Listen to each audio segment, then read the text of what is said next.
안녕하세요. 골든에이지 클럽입니다. 여기저기에서 은퇴 준비를 미리 해라. 노후를 준비해라. 기술을 배워라. 공무원이 최고다. 자격증을 따라.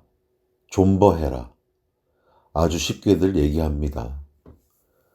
하지만 실상은 어떤가요? 누구나 말로는 할 수 있지만 현실은 그렇지 않죠. 은퇴 준비, 노후 준비 하고 싶죠. 그런데 자식 교육 어떻게 생각 안 합니까? 고등학생 때 제대로 안 밀어주면 언제 밀어주나요? 자식이 재수하는데 지금 노후 준비한다고 돈 아낄 수 있을까요? 또 부모님이 아프거나 요양원 같은 곳에 계시면 어떻게 합니까? 아파트 대출 원리금은요. 세상 일은 정말 내 맘대로 되지 않는 것 같아요. 기술 배우라고 많이들 얘기하죠.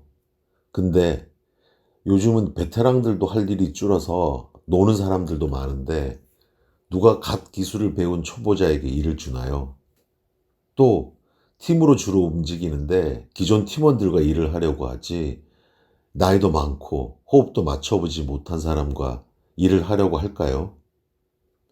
공무원 얘기도 나이 먹은 퇴직자들에겐 하나마나한 얘기이고 자격증도 나이 먹고 공부하기가 정말 쉽지 않죠.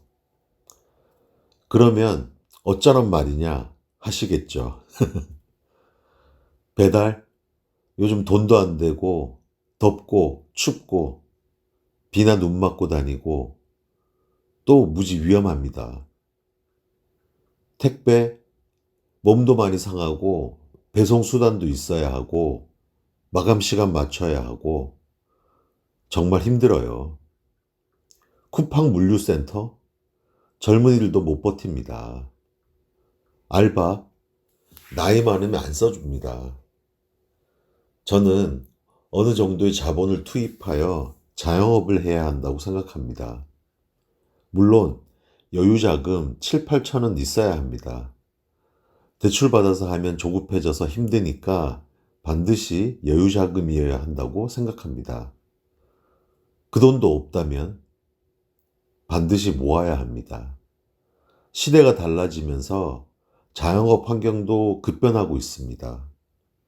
카페, 치킨, 피자, 부동산, 미용실, 식당, 술집, 모텔, 노래방, 김밥. 다들 힘들다고 합니다. 엄청나게 폐업을 한다고 합니다. 과연 잘 되는 자영업이 얼마나 있을까요? 1차 베이비붐 세대는 이미 은퇴를 많이 했고 2차 베이비붐 세대의 은퇴도 본격화되고 있습니다. 고령화 사회에 이어 초고령화 사회도 얼마 남지 않았습니다. 자영업자들도 고령화가 되어가고 있고 퇴직자들도 자영업 시장에 많은 관심을 가지고 있습니다. 하지만 다들 자영업을 하지 말라고 합니다. 올해 들어서는 특히 프랜차이즈 창업이 급격하게 줄었습니다. 일반적으로 상가가 만들어지면 부동산에 이어 프랜차이즈 치킨이나 피자, 김밥, 카페가 오픈을 해왔습니다. 하지만 올해는 예전과 많이 다릅니다. 지인이나 정보 등을 통해서 그 실상을 많이들 알게 된 듯합니다. 우선 첫 번째로 배달 전문점은 창업하면 정말 힘듭니다. 2, 3천만 원 정도 예산으로 기존 매장을 인수하거나 임대료가 저렴한 상가에 주로 들어가는데 쿠팡이츠나 배달의 민족 등 배달 플랫폼의 수수료와 배달비가 매출에 차지하는 비율이 너무 높습니다. 남을 내야 남을 수가 없는 구조인데 정말 너무 안타깝습니다. 재작년부터 줄 폐업을 하고 있는데도 올해 창업한 사람도 여럿 봤습니다.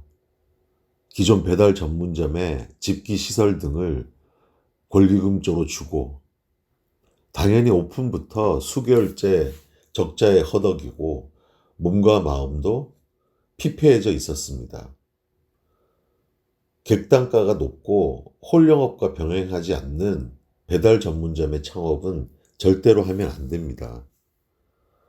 두 번째로 프랜차이즈 매장도 창업하면 안 됩니다. 프랜차이즈 본사도 기업 이윤을 남겨야 하기 때문에 원재료비의 비중이 10% 저루는 더 들어갑니다. 이건 순이익의 10%가 사라지는 겁니다. 인건비의 급작스러운 인상과 전쟁 등으로 원재료비가 많이 올라간 거 다들 아시죠? 아무리 원가 절감을 하더라도 매출에서 3, 40%의 원가율이 나오는데 여기에 10%가 더 붙는다고 생각해 보세요. 원가율이 50% 가까이 되면 인건비, 임대료, 공과금, 잡비, 세금 등까지 제하면 순이익은 매출의 10%를 넘기기가 힘이 듭니다. 프랜차이즈 중에는 원가율이 50%가 넘는 곳도 꽤 있습니다. 근데 문제는 이게 창업 초기에만 그런 게 아니고 해당 프랜차이즈를 하는 한 계속 이어진다는 겁니다.